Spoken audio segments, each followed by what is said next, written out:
Estas son imaxes do sábado no Casino, lugar que conta cunha participación cada vez maior das novas xeracións. Cunha noite prácticamente de verán, o grupo de música Los Televisores deleitaba o público co seu ritmo.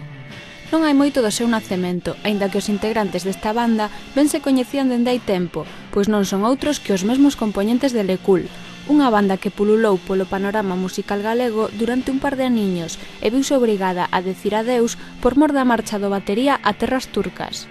Aínda que esa noite, o citada integrante do grupo, coñecido como Amuki, atopábase xa de volta, e deste xeito puidemos disfrutar dun reencontro onde volveu a soar Lecul para o goce dos espectadores.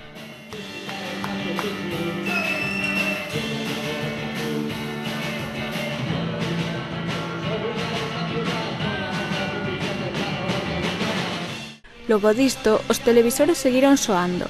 Lúa Sálamo, voz e baixo, explícanos que diferenzas atopan respecto ao grupo anterior.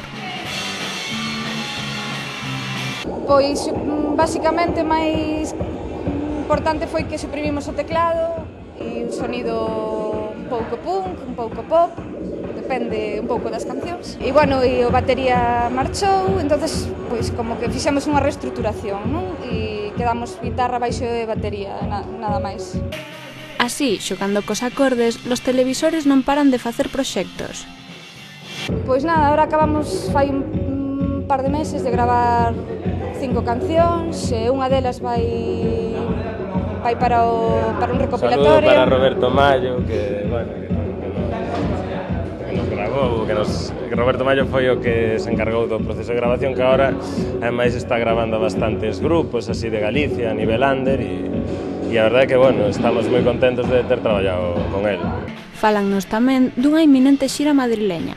Vamos a participar nunha especie de mini festival con outros 7 grupos galegos, e vai ser 2 días, venres e sábado, na sala Rock Palace, e nada, pois con moitas ganas. E tamén se lembran de resaltar o proxecto de Galicia en Bizarre no que participan. O Galicia en Bizarre é un colectivo no que de bandas no que entre todos procuramos pois editar as nosas cancións. Tampouco teñen un estilo marcado, cada un pois hai un pouco de todo, punk, pop, hip hop, bravú, incluso rock.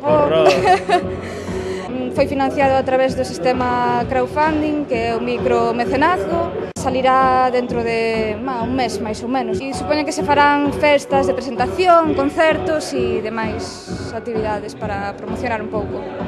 E así, con Lúa, Javi, Luís e Sálamo, os deixamos.